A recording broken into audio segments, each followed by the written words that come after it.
gostaria de agradecer o convite feito pelo professor Rodrigo e a indicação do professor Vicente, que esteve aqui ontem já com vocês iniciando esse curso. Para mim é um prazer estar aqui com vocês e principalmente para tratar desse tema, que é o tema dos precedentes judiciais, que é um tema que a mim é muito caro, porque foi um tema que eu trabalhei e desenvolvi no mestrado e agora estou ampliando um pouco esses estudos na pesquisa do doutorado. Bem, de início eu quero deixar aqui marcado como é que vai ser a metodologia dessa exposição. Eu dividi mais ou menos em dois marcos a aula de hoje. Um primeiro marco que seria um pouco uma explanação das premissas teóricas de por que agora a gente tem esse sistema de precedentes. Isso é importante, porque se a gente não bem compreender as premissas pelas quais o novo Código adotou esse sistema de precedentes judiciais, a gente não vai conseguir fazer uma leitura adequada do artigo 927, que efetivamente trouxe esse sistema formalmente vinculante. Pelo menos o Código ele escolheu quais decisões ele entende que realmente forma um precedente vinculante e como a gente pode fazer uma crítica com relação a esse 927, já que ele um pouco que engessa as hipóteses de decisões que poderiam se tornar obrigatórias de acordo para os outros órgãos jurisdicionais de hierarquia inferior às Cortes Supremas. Leia-se aqui STF e STJ, que são os tribunais com os quais a gente mais trabalha. E a segunda parte, a gente vai analisar a metodologia mesmo do que está prescrito no Código de Processo Civil, seja para analisar o artigo 927 com relação às hipóteses de decisões que são consideradas vinculantes, como também as técnicas de operação com os precedentes. E aqui a gente tem duas técnicas claras que foram adotadas no Código e que realmente são as técnicas para a gente trabalhar com os precedentes, que é a técnica do distinguish, que se chama, ou técnica da distinção, e o overruling, que na verdade é a superação ou revogação dos precedentes, que são as técnicas que a gente tem para dar uma oxigenada no trabalho, no desenvolvimento judicial do direito pela jurisdição. Então, para começar, a gente aborda aqui essa primeira parte, que é essa parte metodológica mais teórica. A primeira pergunta que a gente pode fazer com relação aos precedentes judiciais é: por que a gente tem agora um sistema de precedentes? Para que a gente tem esse sistema e como? Como que a gente pode operar com o sistema de precedentes judiciais? E por que isso? Isso a gente tem que ver claro que até agora, a entrada da vigência do novo Código de Processo Civil, a gente teve várias reformas, digamos, em 94, em 2002, em 2006, que essas reformas processuais isoladas que a gente teve, que transformou o Código basicamente numa coxa de retalhos, elas tiveram como norte, como objetivo principal, reformular, ou seja, remodular o desenho institucional do processo para trazer técnicas processuais que garantissem realmente uma efetividade da tutela. E isso para fazer uma aproximação entre o processo e a própria realidade do direito material e que, assim, o juiz tivesse mais poderes para poder efetivar a tutela jurisdicional. Mas, até então, não era pensado a jurisdição como um poder que atua com o legislativo numa atividade de, como a gente pode dizer, e efetivamente de compartilhamento de autoridade, junto com o legislativo no desenvolvimento do direito, ou seja, na criação do direito. E por que a gente não tinha essa noção? Porque toda a nossa ciência do direito processual e todo o Código de Processo Civil, ele foi desenhado, na verdade, partindo de uma premissa que é equivocada, pelo menos do ponto de vista teórico. E isso não é só um argumento teórico, não, porque isso vai ajudar a gente a compreender por que foi necessária essa mudança e como a gente tem que aplicar no caso concreto, de acordo com essa nova premissa teórica. Quais são os equívocos que a gente tem com relação ao desenvolvimento do conceito de jurisdição? Primeiro conceito que a gente tem que ter em mente. A jurisdição, tal como posta pela doutrina, até então, que desenvolveu até a década de 80 do processo civil, tinha a noção de que jurisdição, e isso acompanhada, claro, com toda uma premissa teórica, a partir da teoria e filosofia do direito e da teoria do Estado, de que a jurisdição tem uma função meramente declarativa. Qual a função do juiz? Se você traz uma demanda ao judiciário, a função do judiciário, por meio do exercício da atividade jurisdicional, é resolver aquele caso concreto. Essa é a função. Se é resolver o caso concreto, eu vou analisar o problema que tem e vou aplicar. Eu vou primeiro identificar aquela questão fática que foi submetida, para depois ver qual regra eu vou aplicar na resolução daquele caso. com a qualificação jurídica, a consequência jurídica aplicável àquela hipótese fática que o juiz enquadrou bem bonitinho depois da análise de todo o material probatório. Ou seja, aqui o juiz ele só vai aplicar o direito numa atividade que a gente tem, que pode e que é considerada uma atividade mecânica, de subsunção, mera subsunção. Porque ao judiciário não compete uma atividade jurisdicional que traga ou que atribua qualquer carga de significado àquela regra. E por que não? Porque essa regra, na verdade, ela já é pré-existente. A norma é um produto de criação do legislativo. Quem cria o direito, nessa premissa que a gente está abordando aqui, quem cria o direito é o legislativo. Ao judiciário não compete qualquer criação do direito, só uma mera aplicação. Que ficou muito bem conhecido com aquela célebre expressão de que o judiciário é a boca da lei. Ele só vai fazer essa aplicação. E aqui a gente tem 2 equívocos grandes. Primeiro, com relação à questão de fato. De que não, o juiz só vai identificar ali o problema que tem, vai, a partir da valoração das provas, reconstruir o que aconteceu e encaixar naquela hipótese fática dada pela regra. Primeira premissa falsa. Por quê? Porque o juiz não reconstrói fato. Até porque não tem como essa concepção de que o juiz vai dizer, vai certificar do que aquilo que aconteceu, é um pouco retórico isso, porque, na verdade, prova é um elemento de argumentação. Quando a gente trabalha no processo, a verdade não é, claro, é um objetivo a ser perseguido, mas ela tem limites. Ela não é o fim do processo, não é a finalidade do processo encontrar a verdade. Esse não é o objetivo. Se é assim, na verdade, prova é um elemento de argumentação.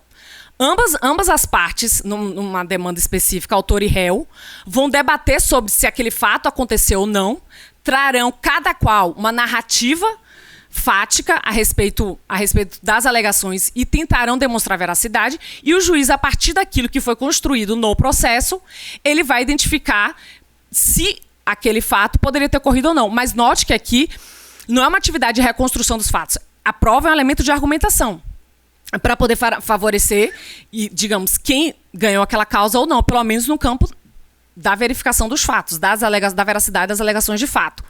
E a segunda premissa que está equivocada, de que o juiz meramente aplica o direito. Por quê? Porque a norma é criação do legislativo. Se ela é criação do legislativo, ou seja, porque o direito só pode ser produto do poder legislativo, a norma ela é pré-existente a qualquer atividade do judiciário. O judiciário aplica a norma. Essa premissa, ela fez com que toda a ciência do processo fosse desenvolvida no campo teórico a partir disso, o que refletiu num próprio desenho institucional que a gente tem no Código de 73, como também na própria leitura que a gente faz do próprio sistema constitucional quando fala do Poder Judiciário. Por quê? Porque a partir dessa premissa de que eu digo, não, que é a premissa equivocada. A norma é produto somente do legislativo, portanto, ela é pré-existente a qualquer atividade jurisdicional que meramente declara essa norma, o direito, quando da resolução dos casos, numa atividade de subsunção, quer dizer que eu tenho no primeiro grau, com relação, quando eu vou olhar a administração da Justiça Civil, o projeto que a gente tem é qual? De acordo com a distribuição entre as instâncias do Poder Judiciário. No primeiro grau, que é o grau que a gente tem instaurado a demanda, eu vou ter a questão de que todo o material probatório que é aqui que vai ser desenvolvido, e você vai ter a primeira resolução daquele caso pelo juiz de primeiro grau, que ele tem a maior aptidão para analisar as questões de fato e as questões probatórias, ou seja, ele vai resolver o caso concreto, analisando quem vai ter razão. E a intenção dele é ver realmente qual a resposta correta para aquele caso, de acordo com todos aqueles elementos apresentados. No segundo grau, se a gente vai para a segunda instância, qual que é o objetivo da gente interpor um recurso e devolver toda a matéria para os órgãos jurisdicionais de segunda instância? É dizer, olha, eu não concordo com essa decisão e acho que ela está errada ou equivocada, portanto, eu quero que ela seja revista, que ela seja reanalisada, reapreciada. Eu devolvo tudo para o segundo grau e a função jurisdicional também dos órgãos que estão aqui na segunda instância é de quê? De fazer um controle do acerto ou não daquela decisão do primeiro grau. Tanto é que no segundo grau eu tenho uma ampla devolutividade, portanto, uma ampla revaloração de qualquer elemento de prova, de qualquer questão de fato, como também da aplicação do direito. Até aí tudo bem, pelo menos eu tenho que ter um segundo grau, de que é composto E tem o de diferencial a colegialidade, porque antes eu tinha um juiz singular que resolveu o meu caso, agora eu levo para um colegiado, que é a segunda instância, eu tenho 3 pessoas no mínimo, a depender da composição do colegiado, que vão julgar e vai revalorar aquilo de uma forma mais adequada, talvez, que é isso que a gente quer com a colegialidade. Tá. E qual que é a função, então, quando eu interponho um recurso para acessar as cortes ditas superiores, STF e STJ? Qual que era a função até então? Não, eu vou acessar essas cortes de novo porque eu entendo que o tribunal fez não está correto. Acho que aquela decisão ela não é a mais adequada na resolução do caso. Então, eu, por conta dessa premissa, tenho um direito subjetivo de interpor um RE ou um RESP, um recurso especial ou um recurso extraordinário, para o STF ou para o STJ, para poder discutir a aplicação do direito naquele caso. Eu não vou devolver a questão da análise fática, porque nessas cortes superiores não se pode devolver a matéria de fato. Não a matéria de fato, matéria de revaloração das provas, que a matéria de fato já estará estabilizada, e a partir daquela estabilização da questão de fática, daquela questão fática, eu vou de novo discutir se a decisão está certa ou não. Note que, de novo, é como se eu devolvesse para essas cortes superiores uma terceira instância com a mesma função. A função de fazer o quê? Vou controlar o erro ou acerto dessa decisão. E a mim só interessa resolver aquele caso concreto. Ou seja, as cortes superiores. Só interessa, de novo aqui nessa premissa, resolver os casos concretos. Então, a função dada para essas cortes superiores nesse quadro teórico é uma função, digamos, reativa e retrospectiva. Ela está analisando para o caso concreto, ela vai ver se aquela aplicação do direito foi correta ou não. E esse é o objetivo. Controlar a justiça da decisão no caso concreto. E por conta de todo esse perfil, é que a gente tem hoje, por conta até de todo o sistema que foi até, como diz, até ontem, que a gente teve estabilizado com o Código de 73, a gente tem essa quantidade imensa e surreal de trabalho, no caso, a quantidade de recursos que a gente tem nas cortes superiores.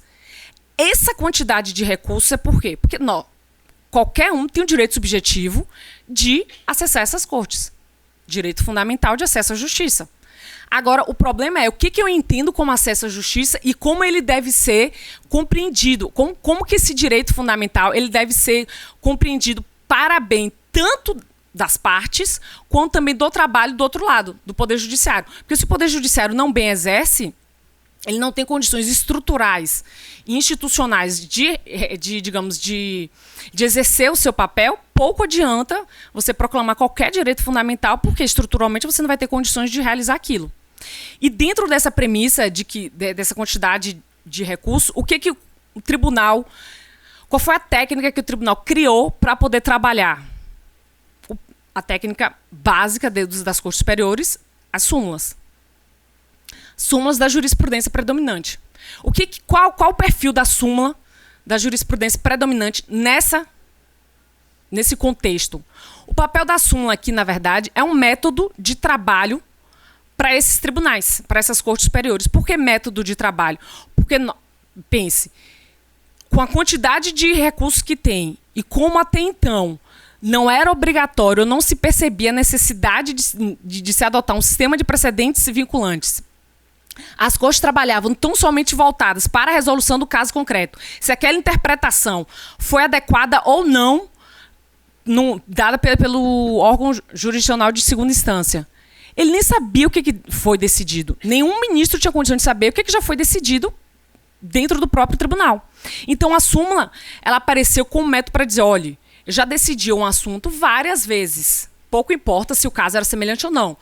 Mas eu já decidi várias vezes nesse sentido, então bora fazer aqui um resumo do que a gente entende daquele problema para poder facilitar o nosso trabalho interno, porque senão a gente não vai conseguir dar conta.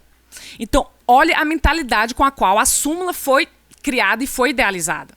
E tanto é assim que a súmula ela tem um perfil que a gente vai trabalhar com mais detalhe na segunda parte. A súmula ela tem um perfil de ser abstrata. Na verdade, o que? Ela cria um enunciado de tese, uma tese abstrata. ela se desvincula por total do caso concreto, até porque ela não parte de um caso concreto para tirar uma regra a ser replicada nos casos semelhantes, não. Ela, no universo, sei lá, de 1000 casos que foram decididos naquele sentido, eu vou tirar uma regra geral para poder facilitar meu trabalho. E isso, sim, é digamos, um exercício autoritário do Poder Judiciário. Porque isso é papel do Legislativo. Criar regras gerais, abstratas, não é do Judiciário. O Judiciário sempre parte do particular, de um caso concreto. Ao contrário do Legislativo, que é do geral para uma futura aplicação nos casos particulares, em casos específicos. Então, esse que foi o contexto com o qual o Código de 73 e a leitura que a própria teoria do processo fez do sistema de, digamos, de distribuição da justiça por meio dos diversos órgãos jurisdicionais. Esse papel era adequado, suficiente? Não. Por que não? Quando que a gente percebeu que todas essas premissas, que, digamos, que foram tomadas como alicerce para a construção do sistema até então, estavam equivocadas? Do campo teórico, a percepção digamos, dessas premissas equivocadas deu-se principalmente da junção que teve do estudo do direito processual, seja com o direito constitucional, com a teoria constitucional, seja com a filosofia e com a teoria do direito. E por quê? E aqui a gente não vai entrar nada de filosofia e teoria do direito, só para a gente ter uma noção por que houve essa aproximação. Tá, mas de onde que esse povo agora está tirando que precedentes, decisões dos tribunais vinculam e isso tira a independência do juiz? Não. Isso é para justamente a gente refutar todos esses argumentos que um pouco são panfletários que a gente tem por aí. Qual que foi a ideia? O primeiro argumento que a gente pode trazer aqui para perceber essa equivocidade dessas premissas é de que a teoria constitucional, a partir de duas técnicas fundamentais, direitos fundamentais e principalmente controle jurisdicional de constitucionalidade das leis. Ora, se o juiz, ao resolver um caso, ele tem a obrigação de controlar a constitucionalidade da lei, ou seja, de um ato normativo, na verdade. Ou seja, verificar se aquele ato normativo ele está compatível ou não com o fundamento de validade maior do sistema, que é a Constituição Federal. Então, ele, na verdade, ele não tem uma atividade tão somente declarativa. Ou seja, ele não só vai pegar uma regra já construída, já dada pelo Legislativo e aplicar no caso concreto. Porque ele pode impugnar, inclusive, essa regra, ele pode contestar essa regra em face de outra regra maior, que é o fundamento de validade do sistema, que é a Constituição.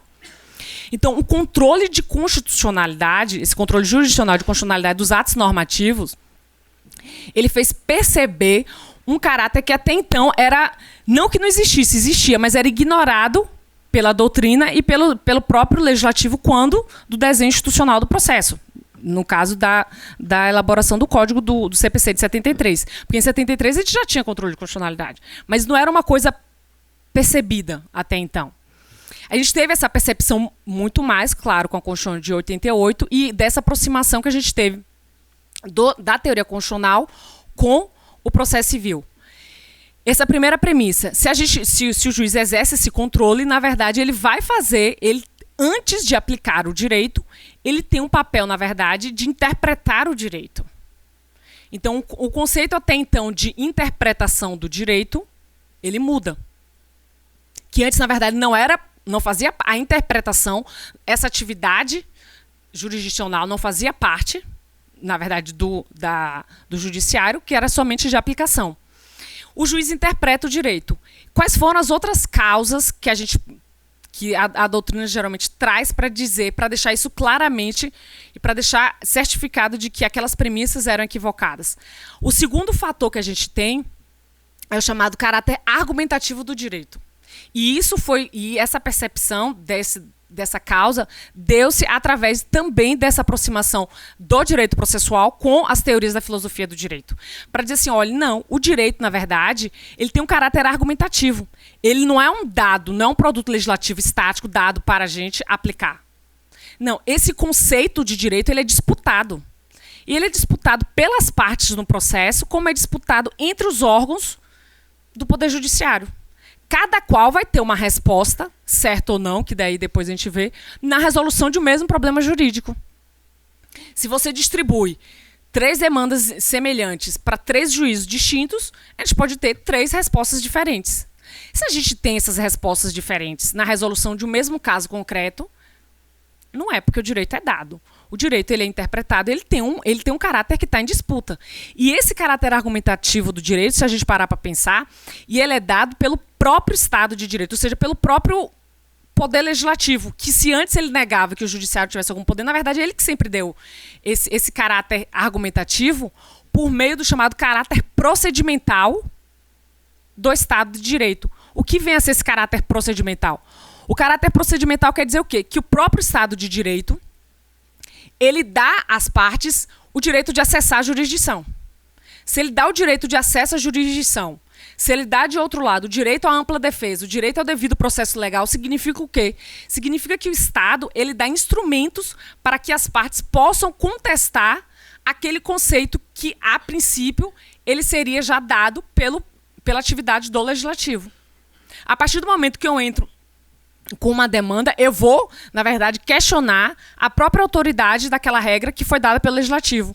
Ou, se eu não vou questionar a autoridade, eu vou questionar o conceito que aquela regra pode trazer ou não na resolução daquele meu caso.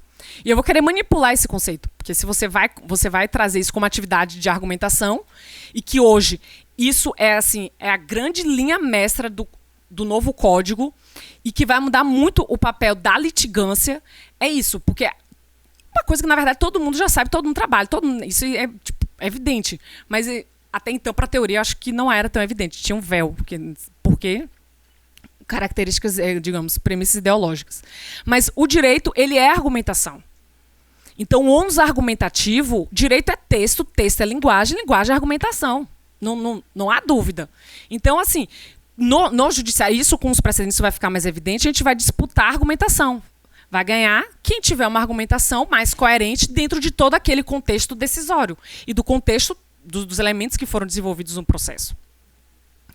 Mas voltando, daí esse caráter procedimental do Estado de Direito, que também é necessário porque é fundamental que o próprio Estado de Direito, e é uma das características do Estado de Direito, é você dar aos cidadãos que, teoricamente, abriram mão de parcela da sua liberdade para dizer, olha, você pode controlar a atividade do Estado sempre. Não é porque é o poder legislativo que essa atividade não pode ser controlada. Então, o caráter argumentativo do direito, o caráter procedimental, a questão do controle jurisdicional de constitucionalidade das leis e a adoção cada vez mais, digamos, recorrente do próprio legislativo a conceitos jurídicos indeterminados e as chamadas cláusulas gerais ou as cláusulas abertas, isso fez com que o papel da atividade jurisdicional ela fosse totalmente reformulada. Ela não pode ser mais a mesma. E isso como eu falei antes, o próprio legislativo, a própria Constituição exigiu isso do judiciário. Digamos, chamou o judiciário para atuar juntamente com ele, para dizer, olha, eu não dou conta. Aquela ideia de que o legislativo tem a completude do ordenamento jurídico e está pronto e acabado, isso ficou lá no século XIX, século XVIII. Não dá. Aquilo foi uma questão ideológica. Eu não consigo dar conta. Tanto é que o uso recorrente e cada vez mais dos conceitos indeterminados das cláusulas gerais é justamente para isso. Para você ter um conceito que ele possa ser sempre atualizável pela atividade jurisdicional. O que é uma função social do contrato? Isso vai ser atualizado de tempos em tempos. Eu não preciso especificar isso. Né? Não tem porquê. E as cláusulas gerais abertas, como a gente tem exemplo das cláusulas processuais abertas, isso também demonstra claramente esse perfil de chamar o judiciário para atuar juntamente com o legislativo, para dizer, olha, juiz, porque antes eu tinha o quê? A ideia de uma tipicidade dos meios executivos, por exemplo. Isso aqui o Vicente vai tratar com vocês muito melhor que eu, quando falar da parte de cumprimento de sentença e execução de títulos extrajudiciais.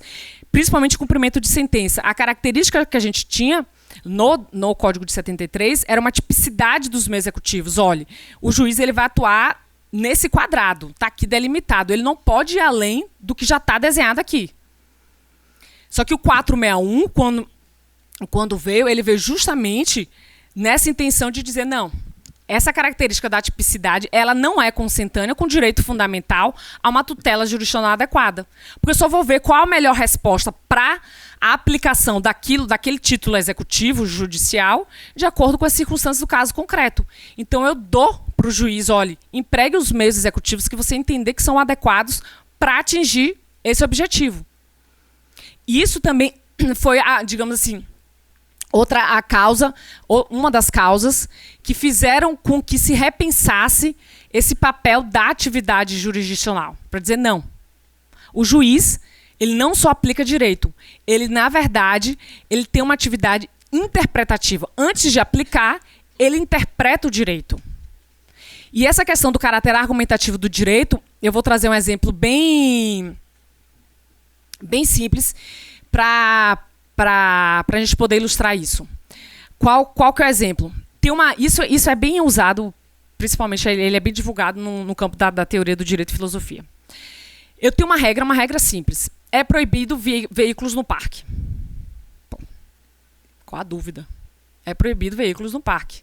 Se é proibido veículos no parque, porque significa que eu não posso ter carros andando pelo parque, eu não posso ter moto, talvez andando pelo parque. Tudo bem. Isso até aí a gente consegue identificar. Mas a primeira pergunta que a gente pode fazer, qual a razão subjacente, ou seja, qual a razão dessa regra é proibido veículos no parque? Provavelmente, uma razão, digamos assim, que a gente pode dar de primeira ordem, para dizer, não, garantir a segurança das pessoas que vão passear no parque. O parque é um ambiente público, que as pessoas vão com a família, enfim, vão passear, tem que trazer segurança. Não dá para, digamos, você estar com criança, a família, pessoas idosas passeando por ali e ter carros, porque isso não seria o mais adequado. É por isso a razão dessa regra. Aí a pergunta que se pode fazer, você tem a regra que teoricamente é simples, é proibido veículos no parque. Eu tenho um tanque de guerra no meio do parque. Só que esse tanque de guerra, ele está ali no meio do parque em razão de uma data comemorativa qualquer. Se a regra é proibido veículos no parque, é proibido, eu levo para o caso para o judiciário e digo, é proibido esse tanque de guerra no parque? Ou não? Isso é claro? Pela regra diz o quê? É proibido veículos, então tanque de guerra no meio. E olha que é um caso muito simples. Seria proibido, então tira esse tanque de guerra. Não tem porquê estar no meio do parque. Só que fala, não, mas pense, qual a razão subjacente da regra? Não é trazer segurança?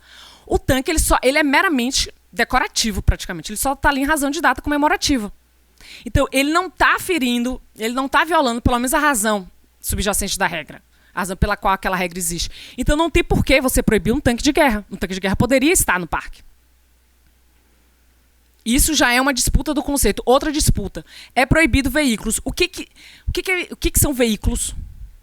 Veículos, isso a gente vai trabalhar melhor de precedente, porque note como isso vai ser muito mais desenvolvido agora no sistema de precedentes. Que a gente vai ter que trabalhar com as categorias de fato, de palavras. Veículos é uma categoria, de fato. Eu posso englobar aí muita coisa. Carro é um pouco evidente. Moto é evidente. Carrinho de bebê, pode ou não pode? É veículo ou não é? Isso realmente já foi objeto de ação judicial. Pode ficar transitando no parque com carrinho de bebê, viola ou não. É um veículo, se está na regra, tem que obedecer a regra ou não tem que obedecer a regra. Então aqui é só para ilustrar efetivamente esse caráter argumentativo e pôr por terra aquela premissa, que dizendo, olha, aquela premissa que a gente tinha até então, acabou. E daí a gente inaugura essa nova fase de construção tanto do conceito de jurisdição a partir dessa necessidade da atividade de interpretação do direito. Daí, com isso, a gente, pelo menos, finaliza esse primeiro momento, essa primeira premissa metodológica e teórica da atividade jurisdicional como uma atividade meramente declarativa, para iniciar a próxima metodologia, a próxima premissa teórica.